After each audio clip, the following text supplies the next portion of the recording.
Sasancedran papan lor kidul kulon wetan sing wetan rame sing kulon gedheg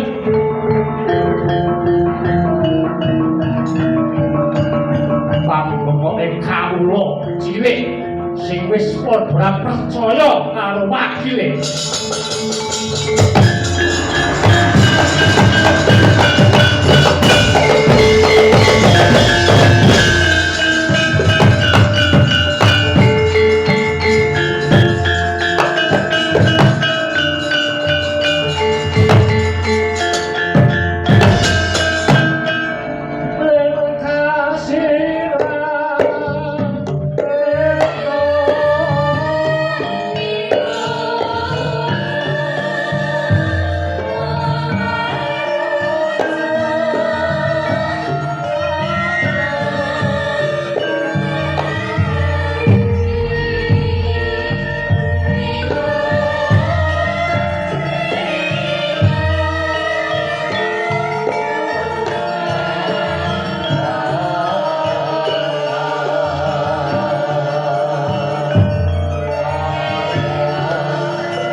Bret Yaya Tugu Sinokarto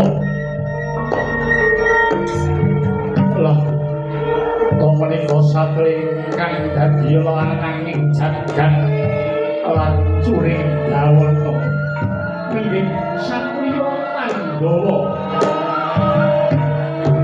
ingkang kasatyan wonten ing Madukara Gedyan Arjuna Yogyan Pradi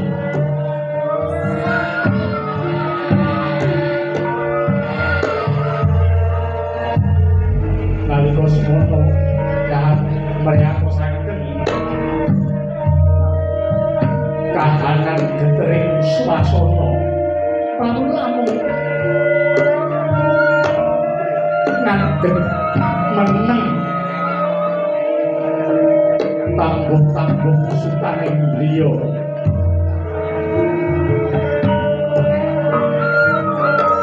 parandene sangat bagus ingkang nyatane tansah caket kawan pamong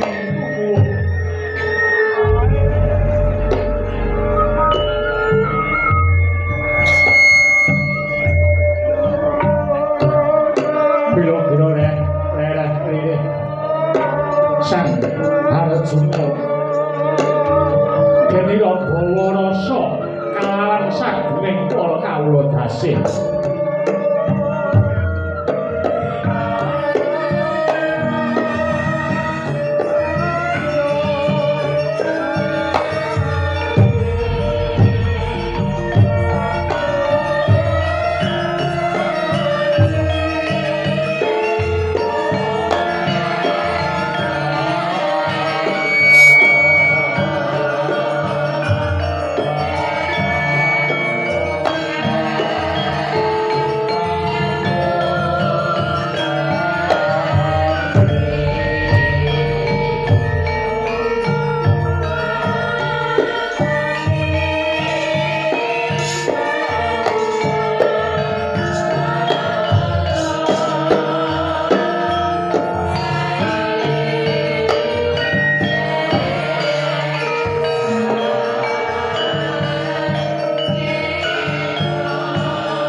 Dara kula momongan kula lancur kula dikandana Arjuna den mbok inggih sampun mandheg mangu den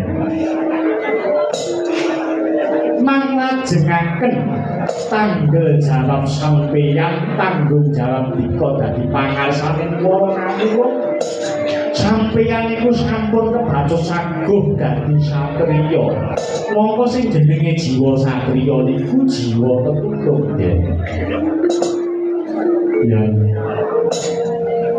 iya nadyanto Arjuna ora bakal silaan ubi kesaguane Arjuna kudu dadi pangayoning para kawula nanging lamun kowe semulan kahanan jroning negara kang kaya ngene rasaku dikakak aku ora tegel aku ora tega nyawang kawulaku kang kaya mangkono mongko wong sing geni kang pangalat-alat lamun to perkara iki larung tak kira ora nuhake pepadhan nanging suasana negara iki dadi wisaya tebih. Nah, kersamu dos tumpi sami. Monggo sampeyan sampun ngerti ya. Mbok menawi niki sampun dados kodrating lampahan kedah ngeten iki. Sampeyan sing sampun dadi pengarep kudu nyabrang lakon sing abrat kados ngaten. Masalah mriki mungkin sampe iya ya. Kahanan kok ngene iki aku iki jam sedih.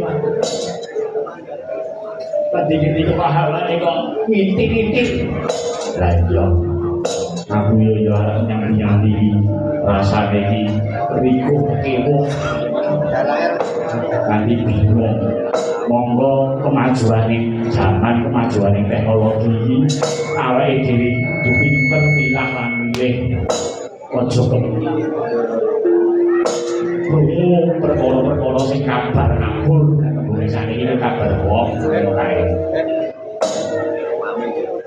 Kowe piye kok? Alah aku merdeka. Merdeka apa? Aku itu Black Mamba. Ora kudu ana wong iki. Ora kena anut gumbyung ora ngerti rembug. Mergo kabeh swaraning kawula iki sak ngaten iki bakal dibilang kene kanggo dalan kanggo cara-cara sing becik. Ora kena anak iki ora neng. Ora kena urusan-urusan awake dhewe iki umure wis suwe kamardikan sing kaya ngene bae pangkat sing apik kaya ngono iki bisa. Bareng-bareng.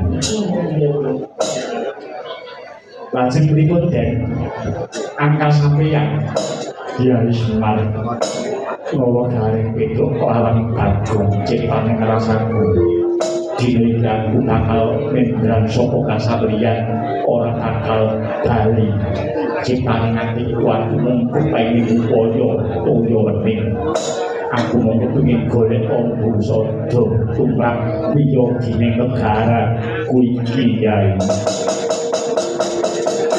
sorote panggang sumulo hambatan hijau pasare yani ngenangi wetono ramu-ramu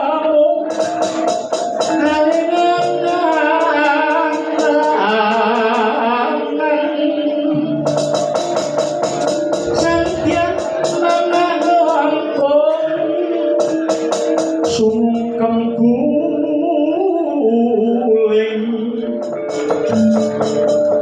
baboyani emane mani biarkan teknoto ulun tada lunte biarkan teknoto ulun tada lunte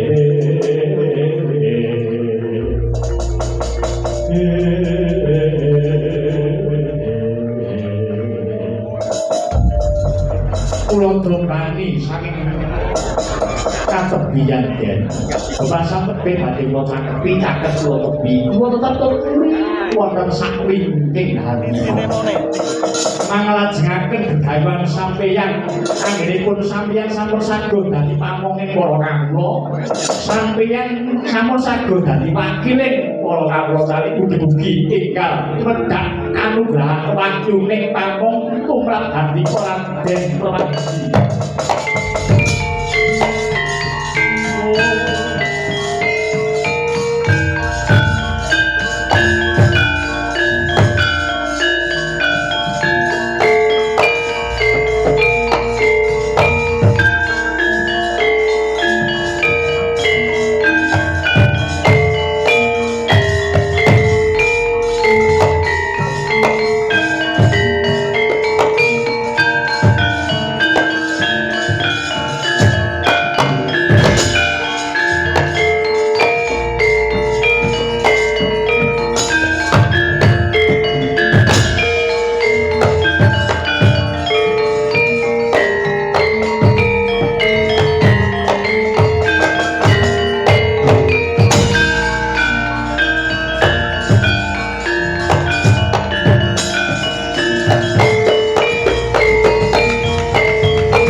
kang yuting jagat nalin rektawan gantungan dosa kaya godhog Rong itu.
Kurang piro? Ngerti? Wis bosen. Berarti kurang iki karo iki to. Kurang singgal meneh. Teman lakon iku bolarno. Sesi mawon. Biyen aku cengkah ora gantuk rasa karo sampeyan bergombol musik lan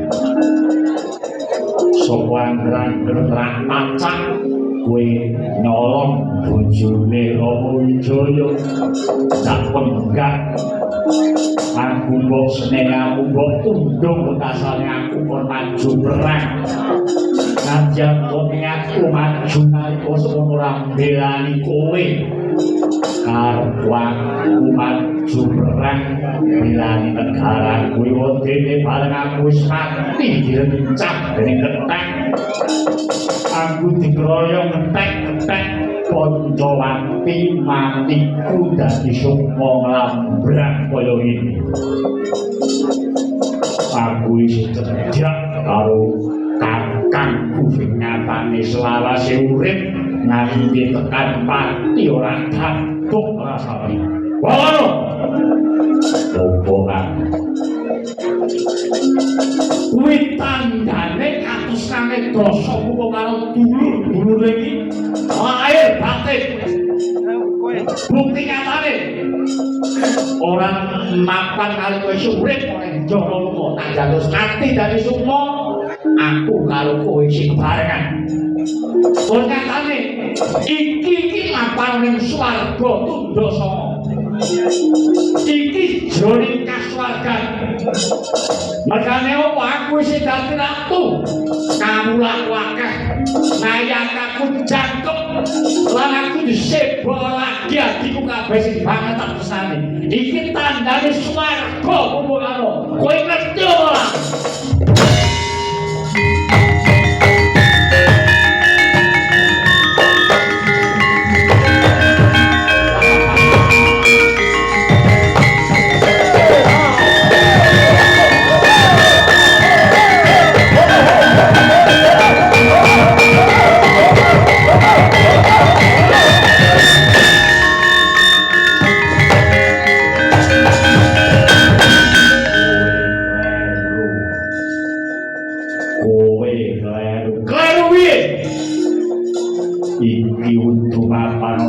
kasuwargan nanging iki mapaning klambrangan tegese awake dhewe dadi sukma sing nyasar ditampa ya durung dihukum ya ora nanging iki sing gantung mula ana sing ngarani kene kuwi tawang gantungan mbok menawa sing gawe lagi kepingin meleh-melehke kowe supaya kowe eling marang dosamu nalika kowe urip ana madya apa piye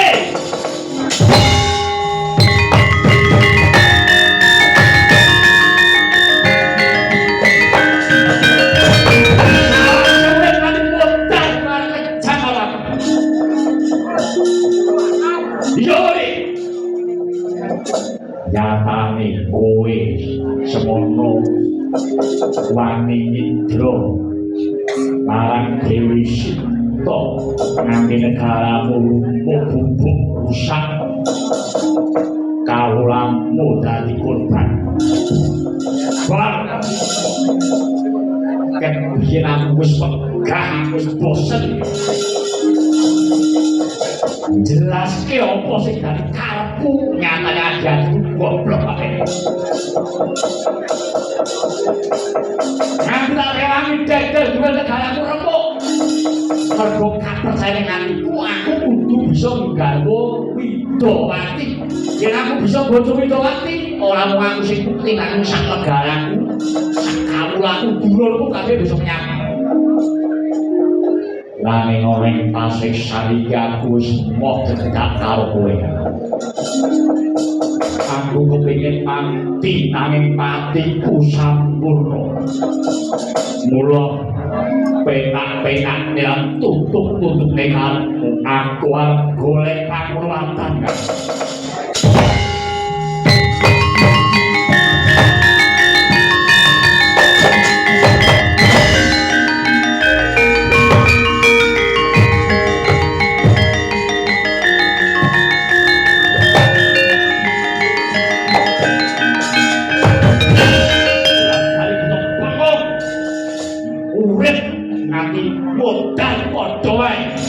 oh itu dosamu wis mati nanging jiwaku dosamu kok selawase ora bakal bisa mati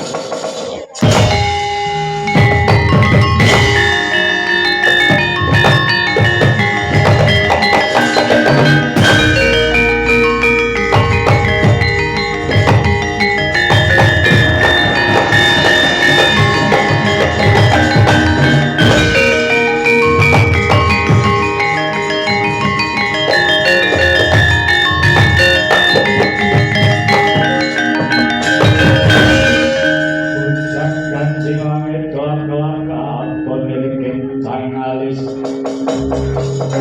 risang kabeh gandrung